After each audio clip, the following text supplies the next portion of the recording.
Assalamu alaikum wa rahmatullahi ta'ala wa barakatuh. Alo abone wo mbaw be fu kawni wula. Naw kli na hera lalaka na shira hera lalaka kli hera dama inshallah. Aw balmanje do kalande do kalanfa do dogoche do koroche. No ide meter badra ali badini di sabadika inshallah. Soman na mborani ala to bakine komno jansani ni awche inshallah. No e cheyaye.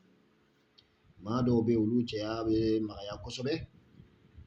Do ta be ni cheya kushi la kushi sera minu ma walma cheya yere magaya fu kata se yoro dora ariki kamanangba ibo de bara même na fagara PPP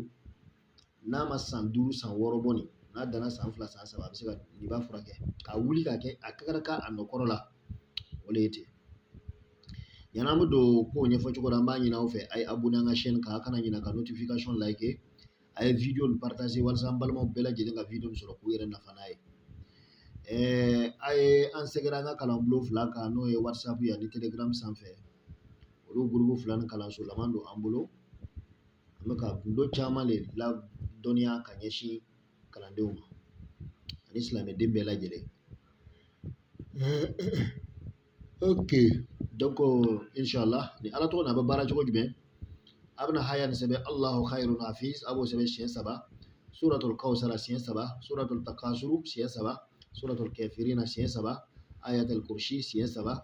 a bɛ sɔrɔ ka kawati ni sɛbɛn kuma ɲa b'a cogo min na kelen kelen bɛɛ siɲɛ kelen kelen a tila kana fa allahu khairun hafiz wa huwa arhamar rahimina wala ka datuguna de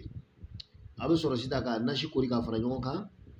a b'a min sɔgɔma ka kɔn dumuni kɛ ɲɛ a b'a min su fɛ a tɛna dumuni wɛrɛ kɛ min kɔfɛ wa a bɛ to k'a cɛya ko n'a ye n'ala sɔnna a ma tile 3 yɔrɔ o yɔrɔ n'a magayara de i b'a ye a bɛ kɛ kakaraka n'a fagara yanni tile 7 yɔrɔ o yɔrɔ a bɛ wuli ka don a nɔkɔrɔ la a wuli n'o kɔfɛ fana a tɛ bɛn tugun inshallah maa baara bɛ kɛ fo tile 9 aw ni ce assalamu alaikum